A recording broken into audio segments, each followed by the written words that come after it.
सिद्धाणं नमो आयरीयाणं नमो अध्यायाणं नमो लेसवसाहुणं पंचपरमेष्टि भगवान की, आदिनाथ भगवान की जय। बोलो आचार्य भगवान गुरु विशुद्ध सागर महाराज की, मुनिश्री सुप्रभ सागर महाराज की, मुनिश्री प्रणत सागर जी महाराज की जय। जन बंधु, समीचीन विकल्पों का सम्यक समाधान इस कार्यक्रम में आप मैं सभी का स्वागत करता हूँ।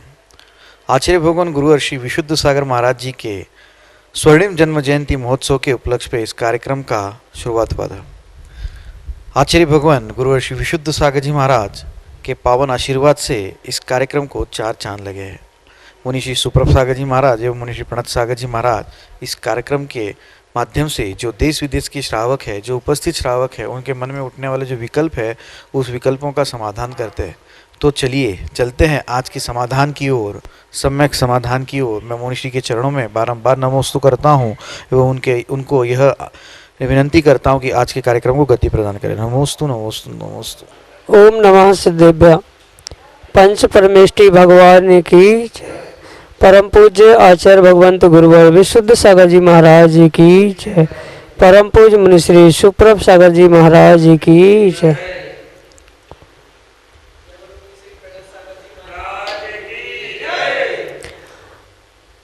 समीचीन विकल्पों का सम्यक समाधान। स्वर्णिम जन्म जयंती वर्ष की एक अनूठी उपलब्धि। परम पूज्य आचार्य भगवंत गुरुवर विशुद्ध सागर जी महाराज के मंगल सभा से इससे हम सभी स्वाध्यायी श्रावक श्राविकाओं को प्राप्त हुई। समीचीन विकल्पों का सम्यक समाधान एक ऐसा कार्यकारी उपाय जो हमारी आत्मा को, हमारे मन को निर्विकल्प बनाने के लिए एक परम कार्यकारी उपाय साबित हो रहा है।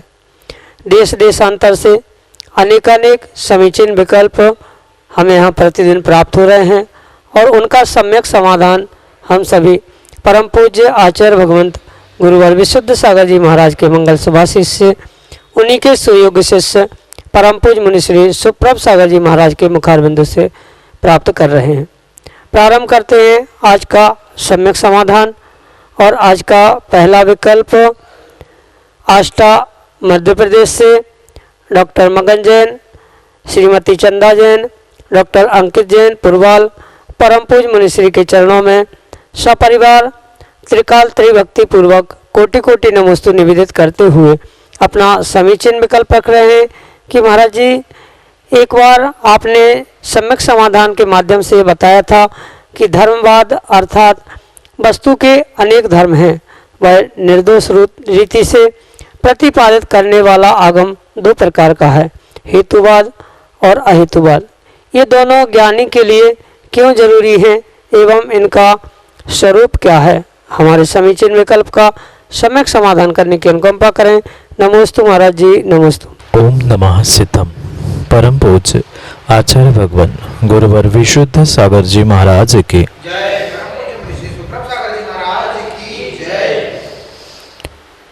शायद डॉक्टर साहब सुनते में आपने कई शब्दों का थोड़ा सा हेरफेर सुन लिया है।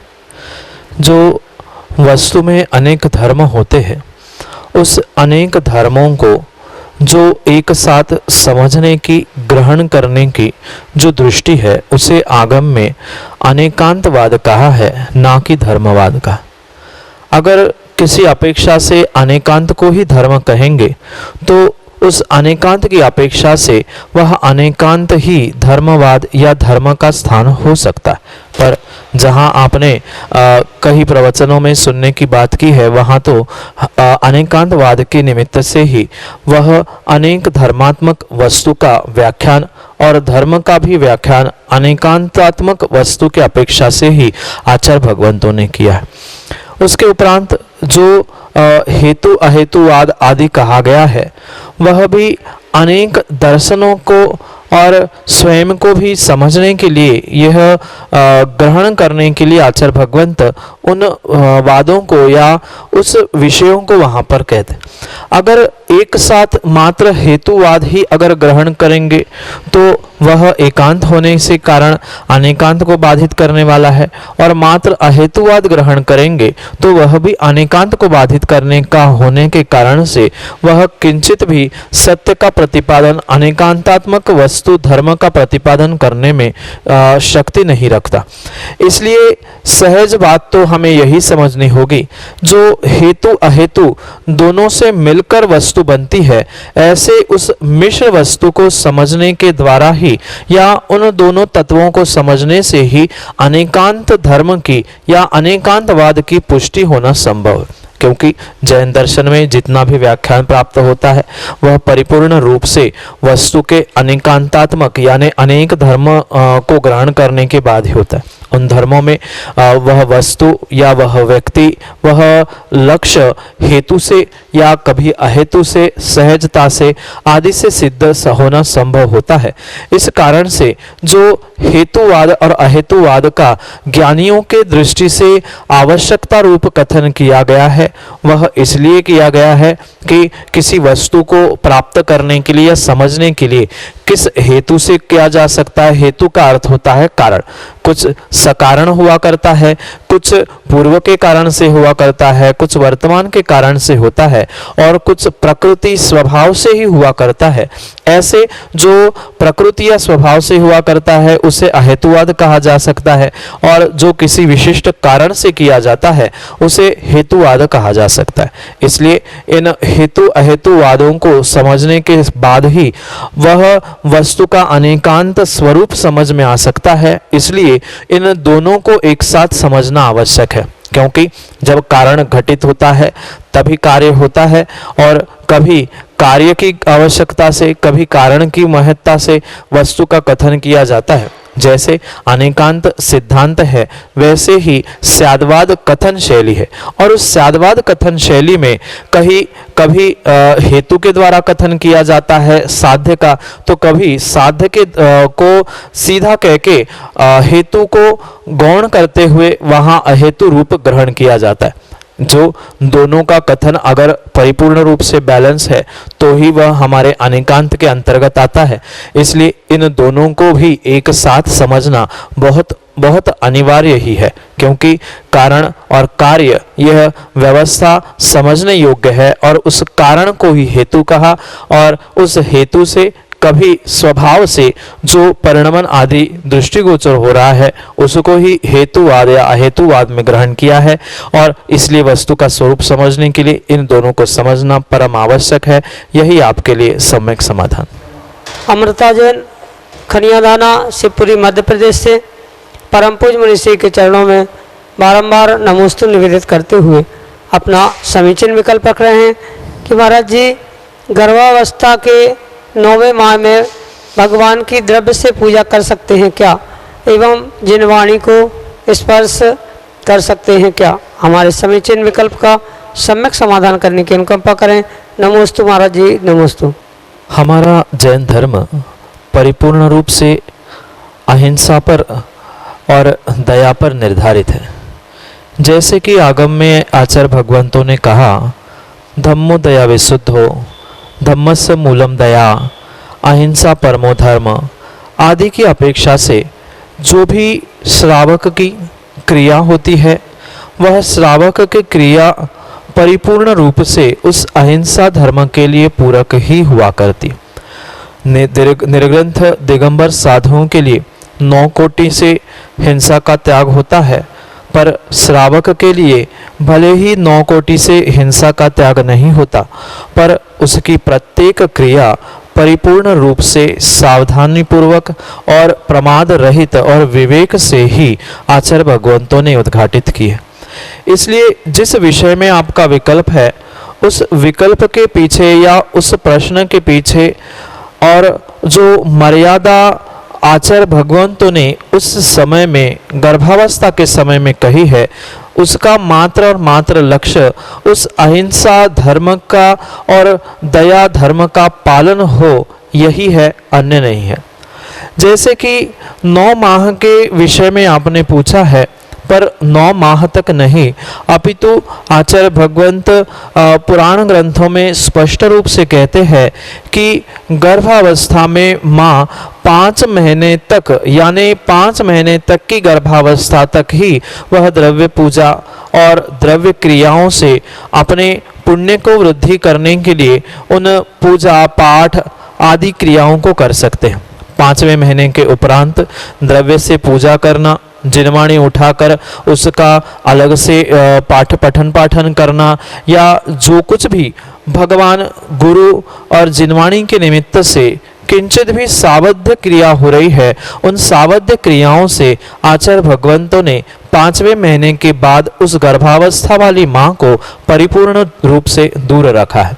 उसके पीछे मात्र और मात्र यही कारण है कि हो सकता है 5वें महीने के बाद जब जैसे ही वह पेट का गर्भ वृद्धि को प्राप्त होता है, उस समय में अगर पूजा पाठ करते समय या शास्त्र द्रव्य आदि उठाधरी करते समय कभी कभी जीव व्यक्ति भावुकता में आकर विवेक खो देता है, और भगवान की भक्ति हो चाहे गुरु का दान हो, ये ऐसा एक समय होता है जो उस समय में जीव बहुत बहुत कम बार विवेक पूर्वक क्रिया करता है, क्योंकि भक्ति के आवेश में जब आता है तब वह विवेक भूल जाता है। और उस भक्ति के आवेश में आकर कोई गर्भवती माँ वह ऐसा कार्य ना करे कि जिसके द्वारा जो पेट में गर्भ है उसको कोई किसी प्रकार से हानि हो जाए, या कोई उस माँ के अविवेक से चलने उठने में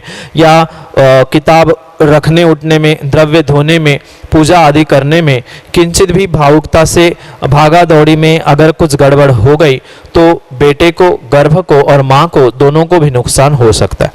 जैसे हमारे भारतवर्ष में मात्र जैन धर्म में ही नहीं अपितु पूरे भारत देश में यह परंपरा चलती है, जब एक माँ गर्भवती होती है तो उसकी 5वें 6वें महीने से पूरे घर वाले बहुत अच्छी तरीके से शुश्रूषा करने के लिए, बहुत अच्छे तरीके से उसका ध्यान रखने के लिए बहुत सारे गृहस्थ के कार्यों से भी उसे निवृत्त किया जाता है।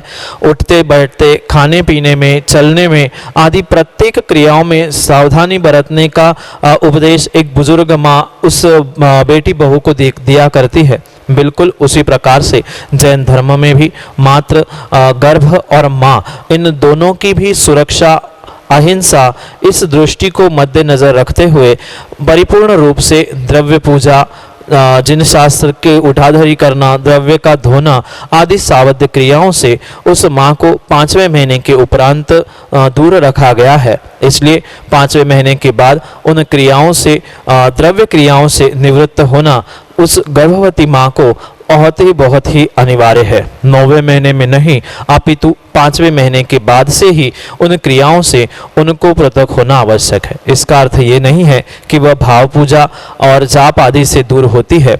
वह भाव पूजा कर सकते हैं, प्रवचन सुन सकते हैं, ऐसा कोई कार्य नहीं हो जिससे भावुकता में, भक्ति के आवेग में, अविवेकता से कोई ऐसा कदम ना उठाया जाए जिसके कारण से वह गर्भ और माँ को कोई हानि पहुँचे। मात्र इतना ही उद्देश्य होने से 5वें महीने के आगे, यानी 5वें महीने पूर्ण होने के बाद कभी भी वह गर्भवती माँ उस द्रव्य पूजा को, द्रव्य धोना, जिनवाणी उठाधरी करना आदि कार्यों को आगम आचार्य भगवंत आज्ञा नहीं देते। यही आपके लिए सम्यक समाधान।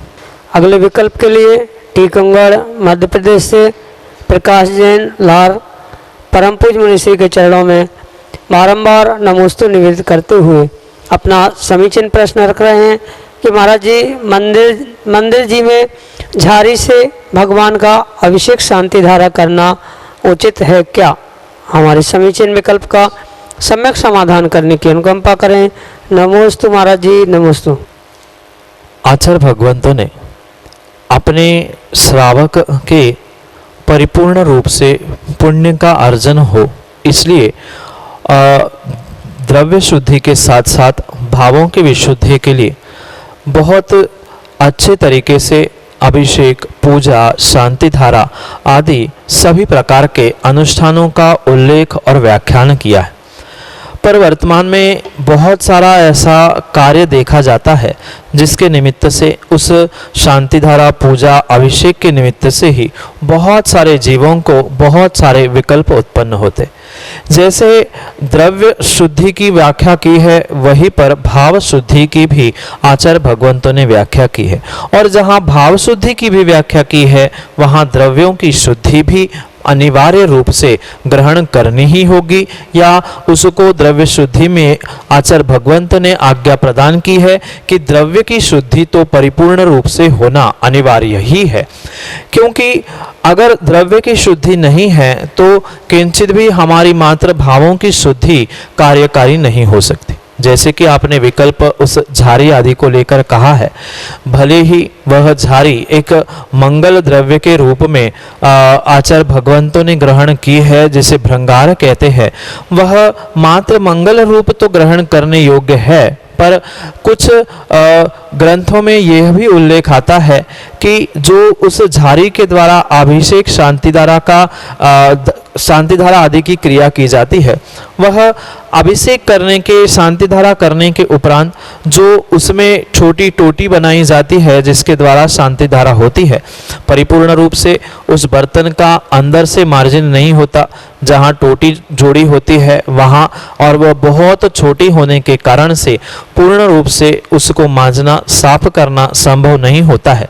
इस अपेक्षा से उस द्रव्य की, उस बर्तन की पूर्णता से शुद्धि नहीं होने के कारण से उसको शांति धारा अभिषेक में ग्रहण ना किया जाए, ऐसा कुछ वर्तमान में कुछ विद्वान आदियों का भी ऐसा ही व्याख्यान है। पर सबसे श्रेष्ठ बात तो हमारी भावों की शुद्धि है, और उसके साथ साथ यह द्रव्य की शुद्धि भी अनिवार्य है। पर यह बात भी हमें समझनी होगी कि अगर वह द्रव्य की शुद्धि, जाने जहाँ वह नाली बनी है, टोटी बनी है जिसके द्वारा शांति धारा होती है, उसकी अगर व्यवस्थित रूप से शुद्धि नहीं हो रही है, बरसों से उसके अंदर अगर कुछ पता नहीं है कितनी कीट बनी हुई है, उसके द्वारा अगर हम अभिषेक शांति धारा करेंगे तो पुण्य के साथ साथ हम पाप भी कमा रहे हैं। इसलिए अगर पूर्व काल की आपने व्यवस्था देखी होगी तो पूर्व काल में जब भी भगवान का अभिषेक शांति धारा आदि हुआ करते थे, परिपूर्ण रूप से मात्र कलशों के द्वारा ही भगवान का अभिषेक होता था, और कलशों पर श्रीफल आदि रखने के बाद ही उसके द्वारा ही शांति धारा आदि की व्यवस्था आचार्य भगवंतों ने बनाई। साथ में ऐसी भी कई स्थानों पर व्यवस्था बनी है कि मात्र ऊपर कलश टांग दिया और कलश में छोटा सा छेद कर लिया, अब वो शांति धारा हो रही है। स्पष्ट रूप से आगम में निषेध है कि टूटे फूटे बर्तन से किंचित भी भगवान की पूजा अभिषेक शांति धारा नहीं करनी चाहिए।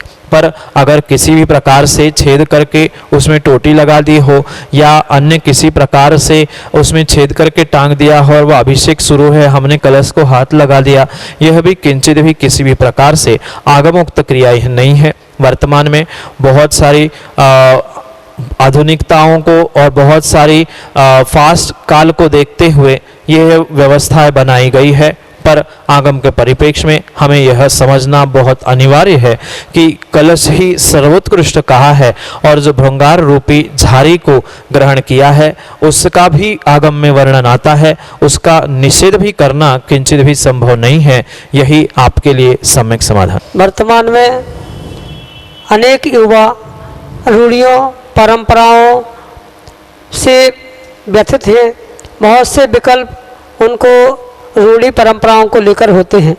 ऐसे ही एक समीचीन विकल्प के साथ हमारे सामने है एक युवा आर्यन जैन गुरसराय उत्तर प्रदेश से, जो कि अपना समीचीन विकल्प परम पूज्य मुनिश्री के समक्ष रख रहा है। महाराज जी नमोस्तु।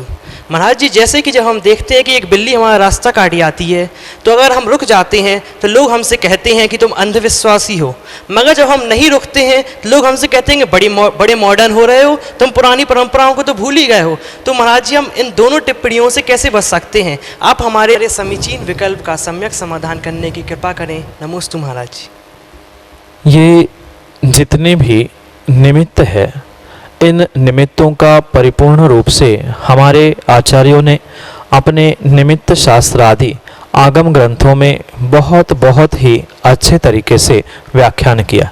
चाहे बिल्ली का काटना हो, चाहे बिल्ली का रास्ते से जाते समय, किसी कार्य को जाते समय रास्ता काटना हो, किसी पेड़ पर बैठकर कौवे का चिल्लाना हो, बिल्ली का, कुत्ते आदि का रोना हो, इनके निमित्त से आचार्य भगवंतों ने हमारे लिए शकुन अपशकुन निमित्त शास्त्र आदि का बहुत अच्छे तरीके से वर्णन किया है।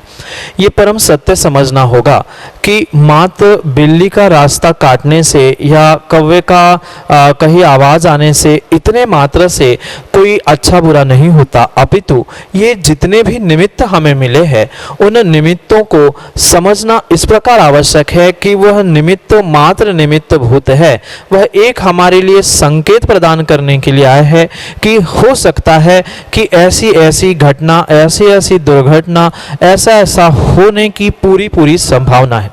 क्योंकि जब तक जीव का अंतरंग पुण्य पाप साथ नहीं देता तब तक यह निमित्त उसके लिए सर्वथा कार्यकारी हो जरूरी नहीं है।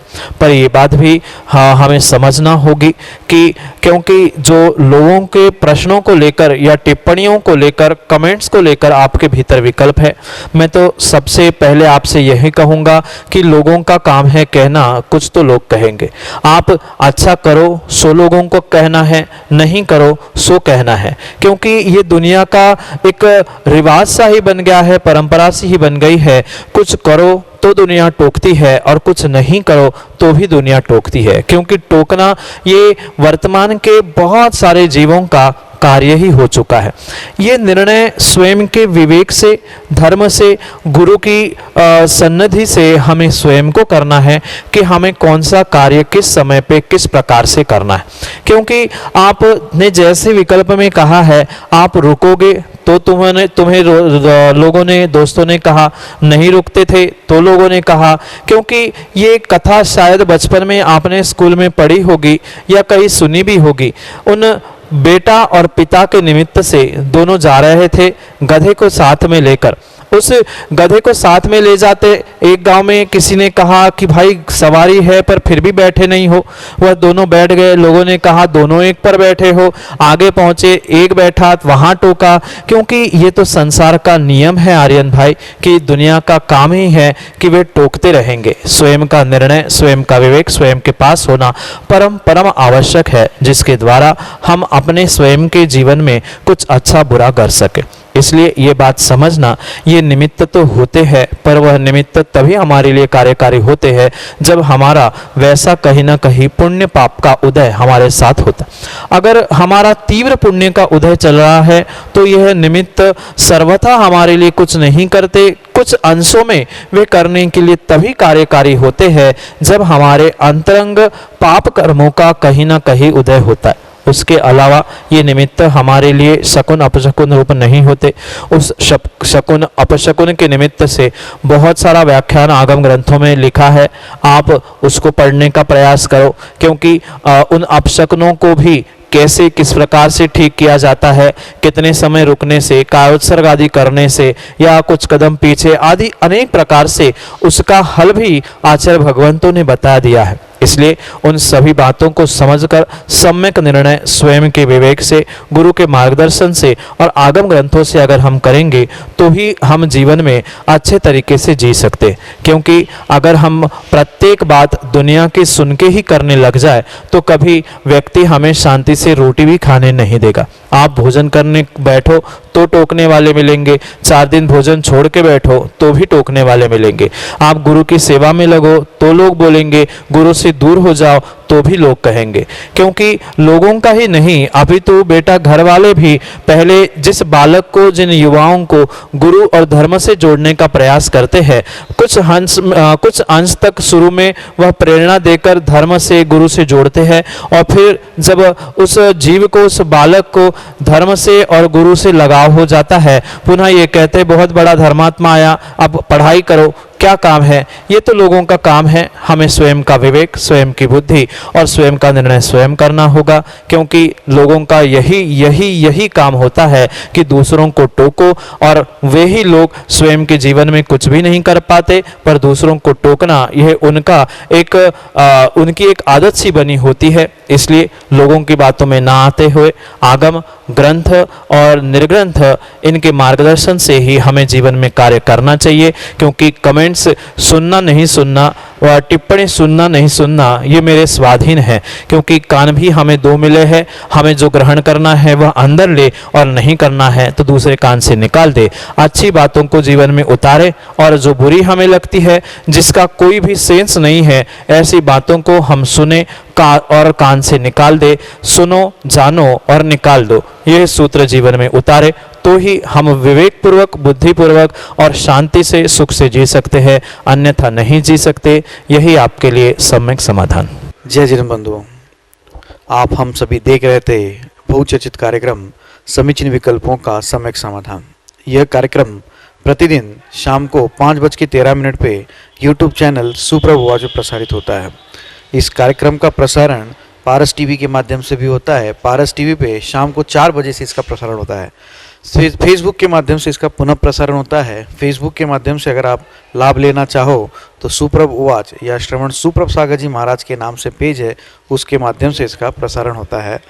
अगर आप इस कार्यक्रम से जुड़ना चाहते हो, अगर आप इस कार्यक्रम के सहभागिता लेना चाहते हो, अगर इस कार्यक्रम से अपने मन में उठने वाले विकल्पों को शांत करना चाहते हो, तो जो नीचे पट्टी पे स्क्रॉल पे जो नंबर चल रहे हैं उसके माध्यम से आप अपना समीचीन विकल्प हम तक भेज सकते हो।